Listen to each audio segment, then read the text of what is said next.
سال کے 11 مہینوں کے اندر بھی عبادات، ذکر و اذکار، نمازیں، تلاوت، اس کا اہتمام تو وہ ہے ہی ہے، لیکن رمضان میں آپ صلی اللہ علیہ وسلم نے جس طرح روزوں کا اہتمام کیا ہے اور تلاوت، ذکر و اذکار کا، اس کا اندازہ آپ اس سے لگا سکتے ہیں کہ ہر سال رمضان میں جبریل علیہ السلام کی آمد ہوتی تھی۔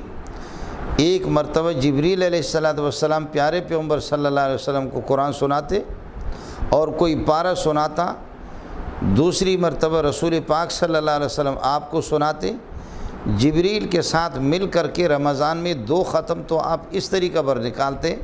جو جبریل کی موجودگی میں۔ اس کے علاوہ تراویح میں اور تہجد میں آپ نے کتنی تلاوت کی ہوگی، یہ چیز منقول نہیں ہے، اللہ ہی کو اس کا علم ہے۔ البتہ شارحین اور محدثین یہ بھی لکھتے ہیں کہ آپ صلی اللہ علیہ وسلم نے کبھی ایک رکعت کے اندر 5 پاروں کی بھی تلاوت فرمائی ہے۔ آخری سال جب رسول پاک صلی اللہ علیہ وسلم کا وصال ہونا تھا، حضرت جبریل علیہ السلام تشریف لائے اور اشارتاً بتا دیا کہ پیارے، یہ آپ کی مبارک زندگی کا آخری سال ہے، اس کے بعد شاید اگلے سال میری اور آپ کی ملاقات نہ ہو، اس لیے اس دفعہ زیادہ توجہ دینی ہے ہمیں۔ آپ صلی اللہ علیہ وسلم نے 2 مرتبہ 2 ختم جبریل کو سنایا ہے اور 2 ختم جبریل علیہ السلام نے آپ کو سنائے، اس کا ذکر تو بخاری میں ہے۔ 4 ختم تو اس طریقے پر ہوا، باقی تراویح میں اور تہجد میں آپ نے کتنے ختم کی ہے یہ چیز منقول نہیں ہے۔ اب یہ کہہ دینا کہ ثبوت اس کا نہیں ہے، یہ تو وہ لوگ جو علم سے فارغ ہوں وہ اس قسم کی باتیں کریں، منقول نہیں ہے یہ چیز۔ امت مسلمہ سے، مسلمان بہنوں سے اور بھائیوں سے میری گزارش ہوگی کہ کعب بن عجرہ کی روایت ہے کہ رسول پاک صلی اللہ علیہ وسلم نے فرمایا، جس کے والدین بوڑھے ہوں اور وہ والدین کی خدمت کر کے ان کو راضی نہ کرے اور اپنے گناہوں کی اور اپنی نغزشوں کی مغفرت نہ کرائے، اللہ کو راضی نہ کرے والدین کی خدمت کر کے، وہ آدمی تباہ اور برباد ہو۔ جبریل بتا رہے، رسول پاک صلی اللہ علیہ وسلم اس پر آمین فرما رہے ہیں۔ اور دوسرا وہ شخص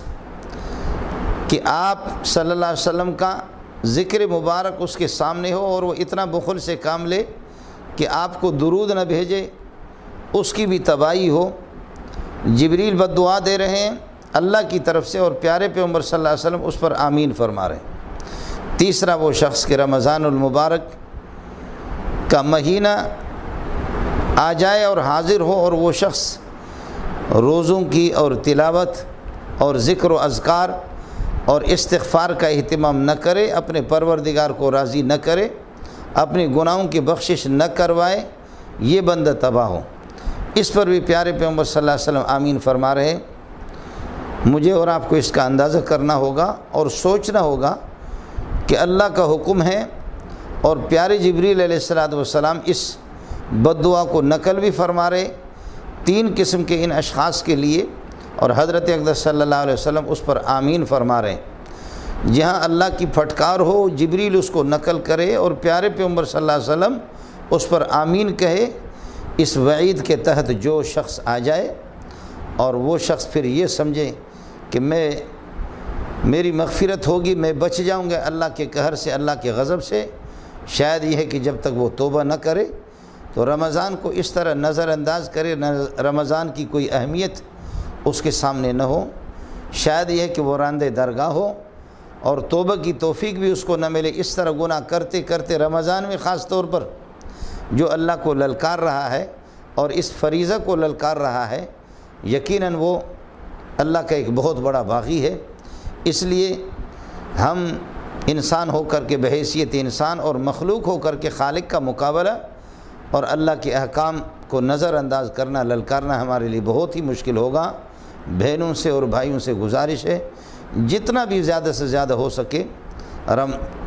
رمضان میں روزوں کا، تلاوت کا، ذکر و اذکار کا، استغفار کا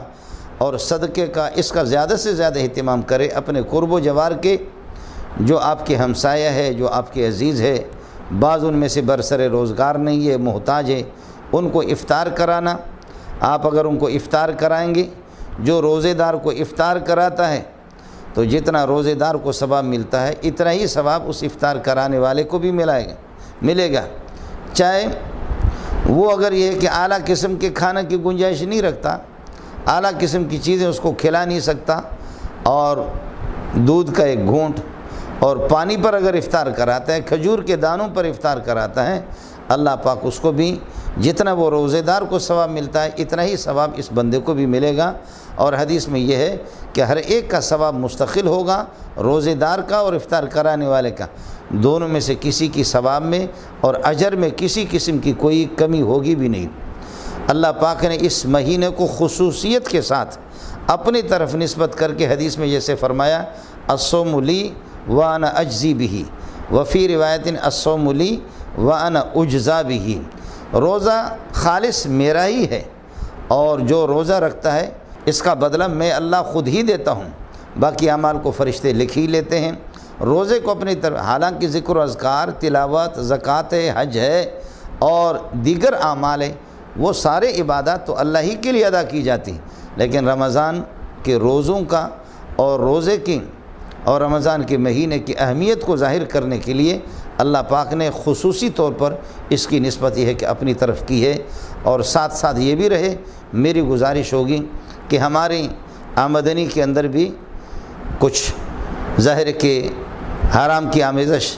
تو ہوتی ہے, اللہ تعالیٰ سب کی حفاظت فرمائے. اگر آمدنی حرام کی ہے اور صبح سے لے کر کے شام تک آدمی بھوکا پیاسا روزہ بھی رکھتا ہے, افطار حرام مال سے اور سحری کا کھانا بھی حرام مال سے, تو یقیناً فَأَنَّا يُسْتَجَابُ لَهُ, اس کی دعائیں کس طرح قبول ہو جائیں گے, رمضان میں اس کی مغفرت کس طریقے پر ہوگی. اس وجہ سے میری گزارش یہ ہے کہ کوشش کر لیں کسی نہ کسی طریقے سے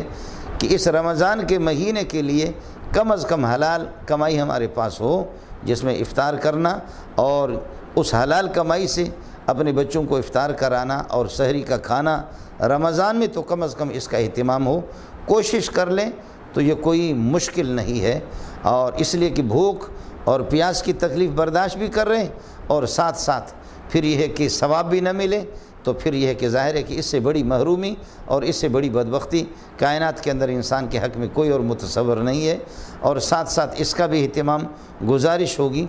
کہ غیبت اور گالی گلوچ, اسی طریقہ پر یہ ہے کہ فضول اور لایانی قسم کے مباحث میں, فضول لایانی قسم کی باتوں میں اپنے وقت کو ضائع کرنا اور پروردگار کی طرف متوجہ نہ ہونا, یہ بھی بہت بڑی بدبختی ہے. غیبت سے